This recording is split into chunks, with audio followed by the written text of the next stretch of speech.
The night had begun like any other in the deep wilderness, quiet, heavy with the scent of pine resin and cold earth, and thick with the kind of silence that only exists miles away from any road or town. Veteran forest ranger Samuel Harlow had worked these mountains for over 20 years, long enough to know every bend in the creek, every animal call, and every shift in the wind. He trusted the forest. He knew its moods. But on this particular night, something felt wrong before he even stepped out of his cabin. His cattle pen, a short walk behind the ranger station, was usually tranquil this time of year. The animals were hardy, accustomed to the chill, and almost never restless. But tonight, as Harlow strapped on his flashlight and radio, a low, nervous bellow drifted in through the window, a sound that instantly pulled him to attention. Cattle didn't cry out unless something was seriously disturbing them. Predators weren't uncommon in the region, wolves, cougars, even the occasional black bear, but there was something different about the way his herd sounded. It wasn't fear in the usual sense. It was panic. He stepped outside, boots crunching on the frost-bitten ground, and was hit by a sudden wave of dread so sharp it made his skin prickle. The forest, normally alive with distant rustles and nocturnal calls, was silent. Not a single owl hooted. Not one branch swayed. It was as if the entire forest was holding its breath. As he approached the cattle pen, Harlow heard a deep, guttural roar roll through the valley, too loud, too powerful, and too resonant to be any predator he recognized. It didn't sound like a cougar snarl or a bear's rumbling threat. This was different. It vibrated through the ground, rattling the fence posts and setting the cattle into frenzied motion. Harlow froze in place, breath steaming in the air, trying to pinpoint the direction of the sound. It was definitely coming from the tree line just beyond the grazing field. He quickened his pace, hand hovering near the revolver on his belt. When he reached the pen, his flashlight beam swept across the trembling herd, their eyes reflecting back at him like dozens of glowing orbs. Several of the cows were pressing against the far fence, trying to get as far away from the forest as possible. One was pacing in frantic circles. Another kept staring in the same direction, toward the dark, unbroken treeline. Harlow climbed into the pen, murmuring in the calm, steady tone he'd used since the day he was trained, but the animals barely reacted. They were too frightened, too beyond comfort. Suddenly, a loud crack echoed through the woods, a snapping sound like a massive tree branch being broken clean in half. Harlow swung his flashlight toward the sound. The beam jittered in his hand. At first, he saw nothing but trees, towering pines layered in darkness. Then the movement came, slow, heavy, deliberate. Something enormous was stepping between the trunks, its silhouette nearly blending into the shadows. Harlow blinked, thinking his eyes were deceiving him, but the shape grew clearer with each step. A massive figure, easily 8 feet tall, hunched forward with long arms that swayed near its knees.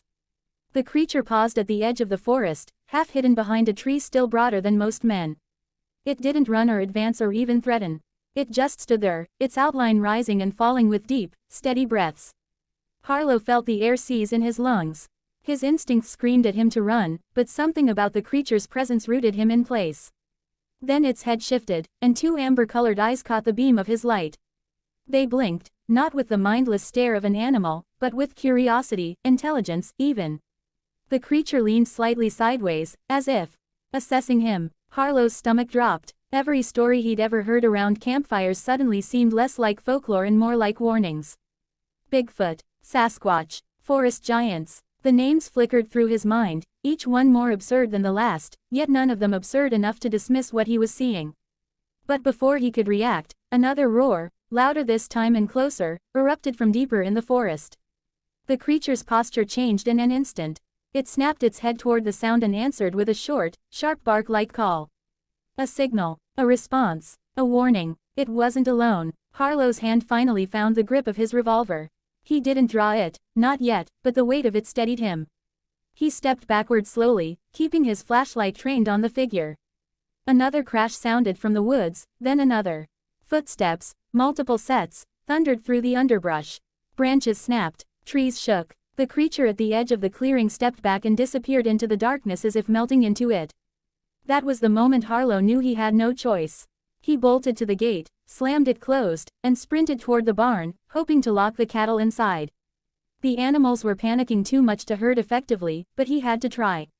If predators, or whatever they were closing in, the herd wouldn't stand a chance in the open. As he reached the barn door and threw it open, another roar tore through the valley, this one accompanied by the unmistakable sound of wood splintering violently.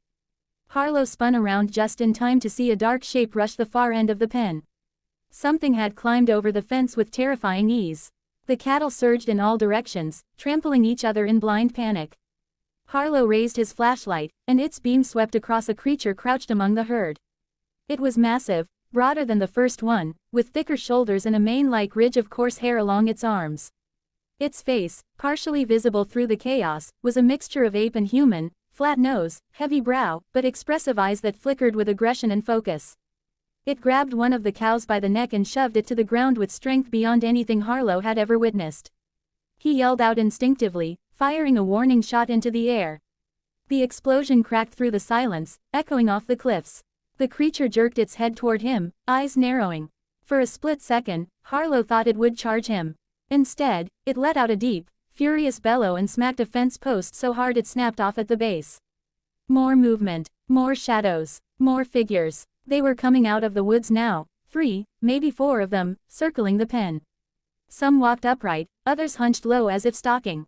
Harlow felt the ground vibrate as one of them stomped closer. This wasn't a single creature investigating the herd. This was coordinated, intentional, a hunting party. Harlow backed into the barn doorway, heart pounding so violently he could hear it in his ears. Another roar shook the trees. Another cow toppled. The entire pen was turning into chaos and dark shapes. Then, just as suddenly as they had attacked, the creatures stopped.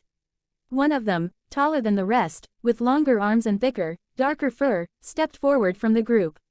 It made a soft, rumbling sound, almost like a low whistle. The others quieted, turning their attention to it. The leader sniffed the air in Harlow's direction, then looked back at its clan. It made the sound again, shorter, more urgent. The pack responded immediately, retreating from the pen with surprising speed and discipline, vanishing into the forest as quickly as they had appeared. The sudden silence was almost as terrifying as the attack itself. Harlow stood frozen, revolver still raised, breathing hard, trying to process what had just happened. The cattle moaned and shivered, some injured, others merely terrified.